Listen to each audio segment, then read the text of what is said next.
hey, buddy. It's good to see you again. Why don't you do us a quick little favor and introduce yourself? Yeah, so my name is Lawrence. I am currently dropshipping, building a brand, and I came across Disruptor School through your videos on YouTube, and yeah, just kind of got involved from there. It's been a great investment so far of time and money. So yeah, that's me, and a little bit of context as well. So, what inspired you to join Disruptor School? It was really watching your YouTube channel and just finding out how you were breaking it down and just talking differently to how others do in the space. And that really drove me to, I've always done, try to do things differently and not just gone with like the herd mentality. And you just weren't doing that. So I was like, oh, that's intriguing. And the name Disruptor School, obviously it's got a bit of a ring to it. And I was like, oh, why not just try this out? And if it doesn't work, then it will just be like, getting closer to something that does. So that was what inspired me, just watching your content, watching your intro on your YouTube channel. I thought the way you're really raw and honest, I like. So. Well, thank you so much. Yeah, I think there's a lot of people that I think the best sales pitch is not needing one, right? Just like if you're legitimately good at what you do, then you don't need to have flash and pizzazz and all that other stuff. And that's kind of in my MO. It's just like, I don't have to. Like, I'll just let the actual results and the work and the money speak for itself. Like, exactly. Who needs anything else? I don't need to take credit for other people's work. Let me just be helpful. It's funny how disruptive of a concept being honest in the world of marketing. It's crazy, yeah. Yeah, right? So I'm curious, let's get into Disruptor School. Like, how has the Disruptor School approach to education really impacted the way that you learn? I mean, it's easy to digest, all the information in the course is super easy to go through and you can get out of it as little or as much as you want, really. I mean, how it's impacted the way I learn is how it's impacted the way I learn about what I'm actually learning about, which is Facebook, media buying and everything else. It's easy, like it's so simple. Your videos are easy to digest, they're relatable. You go through case studies and live session recordings with other clients so you can actually see the challenges that they're going through and how you're solving those. The ebooks are easy to download and digest. The community is really supportive. Facebook and Slack. CharleyBot's amazing, better than the real thing. It's not, definitely not. There's a long way to go. Working on it. Disruptor School bot and soon to come MBA bot should probably be those I'm real excited about. Boom. Yeah. So can you share a specific skill or insight that you've learned from Disruptor School that has been particularly valuable? The ability to not be in my account all the time. That I don't have to touch it at all nowadays. I mean, like we had our call, our Slack chat on another topic, super valuable. The information we went through, I've implemented it, it's working. And I'm like, cool. I don't need to make any changes, no more testing for a little while because things are working. So I think it's just given me back time to work on the business and be strategic and work on marketing messaging and everything else and stock and inventory rather than just be in the account. So I think that's probably the main takeaway. That it's I love it. Yeah, simplistic. Yeah, exactly. Yeah, working on the business instead of in the ad account, because working in the ad account is like the antithesis of like growing the business. Those are like the mutually exclusive things 95% of the time. Yeah. And I had that when I first started because it's not my first time in business, but first time managing Facebook myself, like 6 months. So I've just been learning from scratch. And I was in the ad account at first and it was just stressful. Things burning out, creative fatigue, not being able to scale. I was like, I can't handle this. So it's given me, it's a lot less stressful. Yeah. I love it. It works, which is the ultimate thing. What aspects of the Disruptor School content have you found most relevant and useful? The 4PI analysis. How to how to understand and extract the data and then what to do with that data. And it's simple. It's just the basics, frequency, CPM, AOV, and maybe there's one other that I'm not thinking about right now, and maybe some spend, whether it's hyperbolic or not, right? They're the 4 kind of things I look at. It's wild, like when you get it down to the things that actually allow you to make a decision, how much simpler everything gets. Yeah, so much simpler. The amount of time, the hours, probably at least 1 year of my life, probably not, but like just looking at things like CPC or CTR or hold rate or like ROAS or all of these other things that everybody says is super important, that like what audience is working for me today or any of that other stuff. It's just like, oh, that was a complete waste of my time. The more time and effort I put into that, the worse my business actually was. Yeah. Exactly. So let me ask you this. Can you describe your experience with the community aspect of Disruptor School? Yeah, it's been great. Very supportive. When I post something on the Facebook group or in the Slack channel, I get a response within. Sometimes it can be within an hour or 2. Sometimes it can be with 24 hours. But the expectation is if you post something, you'll get an answer at some stage. I mean, everyone's busy running their own businesses as well at the same time, so it's a very supportive environment. So yeah, that's generally my feedback so far. Nothing bad has come out of it. I love it because also like the community. What I love about that most, and something I've heard from so many people is, and you said it too, is that everybody's busy running out of business, and what that implies is that you're actually getting feedback from the other members of the community. It's not like we've got some like coaching team of folks that I've hired to like answer everybody's question out of like an FAQ section of like a customer support manual. It's the problem you have, whatever your struggle is, whatever question you have, there's a dozen people that have already solved it using the same language and operating procedure and documentation and process that you're working through.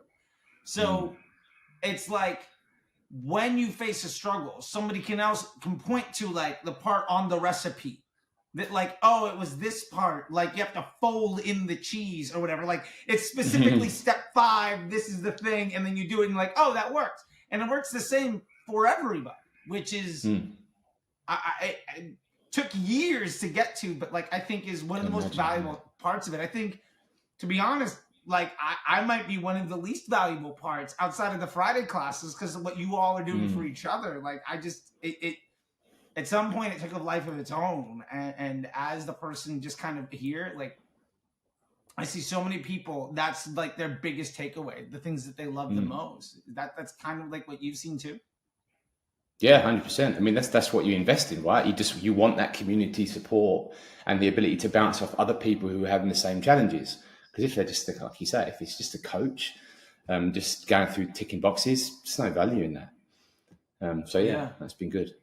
Very valuable. And I don't know about you, but I've definitely invested in programs where the face shows up on the sales call, maybe. Yeah. And is there maybe once every couple of weeks, and then you're talking to some other person that like the person answering your questions doesn't run a business. They've never faced your problem. They're just like copy and pasting from something. It's like some success coach and like maybe, well, they were trained by so-and-so. It's like, they don't know what I'm talking about. They don't know. They haven't done it. Haven't been through the weeds. Yeah. Yeah. Right. And when it's like a dozen other people that you can lean on, and you also get the support of somebody that's been there and done that. Cause also like, I'm not checked out. Like I'm there like every week. Right. Like, more often than not, I'm there every day. Life happens. Right. But I love that, man. So let me ask you this. We've talked a lot about the community and some of the stuff, that you all bring and some of the stuff that I brought. What benefits have you gained from like some of the master classes from some of the other industry professionals? Like whether it's the stuff from Sarah Levinger or the Google stuff from Raul or the AI from Kelvin or any of them. Have you had a chance to dive through any of that stuff? I haven't gone through a lot of that stuff, if I'm honest. So not a huge amount of feedback there. Sarah, I think the creative lady that you just mentioned there, I did watch her masterclass because I was intrigued about that when I first started to think about how I'm going to test creatives. But the rest of the stuff I haven't really gone through. but I'm sure it will be a great format, like everything else. I like part of that's also great feedback for me, and that like maybe I need to do a little bit better at elevating some of the fact of like, hey, this thing is here, check it out. Like I know some people are like, oh, I couldn't find that stuff, and I'm like, it's right here, it's right here, it's right here. But then again, I built it. Like I know exactly where everything is, right? It's like when my wife is saying, oh, when I'm putting away the dishes, and I'm like, where does this thing go? She's like, it goes there. It's the same way it's always gone. I'm like, I put this thing away once a year for like 4 years. Like it's the thing we pull out for Christmas, or like this other, like I have no idea where this goes. I've never like seen a fancy fruit bowl. Yeah, exactly right. Like where does this go? Oh, it goes in this cabinet behind the, like it goes behind the thing that I got to get that. Like so, but in her head it all makes sense. So that's actually great feedback. I think I'm gonna really try to do a better effort of elevating some of those things, and maybe that's something that Yadi can, you know, at least one of the sessions a week can be like, hey, by the way, here's a previous thing. And if we do that, then we have a couple months where we're just kind of elevating all of that value, because I think that that is incredibly valuable and important stuff. And we're having more of them come soon. So I'm lining up January stuff right now when it comes to email, creative, CRO, customer experience and service stuff. So my hope is to have like a new one every 2-3 weeks. So yeah, I like that. Yeah, because I think that the one thing with your disruptor scores is not just, yes, managing Facebook is, yeah, it's definitely something that's super valuable, but there's all these other areas of the business that you, like you say, you've given supporting with customer service, you know, Google Ads and other channels. I think that's also really valuable. Yeah, because you're actually giving people the tools to help them run their companies, rather than just Facebook ads. That's just one component of the flywheel. So I like that.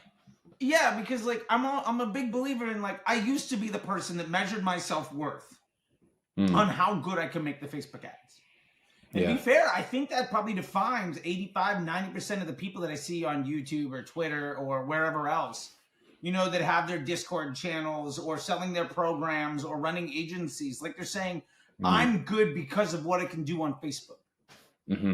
And one of the biggest lessons that I've learned in my career, going from, you know, managing $1 million a day to, you know, managing, in ad spend for other people to 7, 8, 9-figure brands, was that Facebook is a part of a team.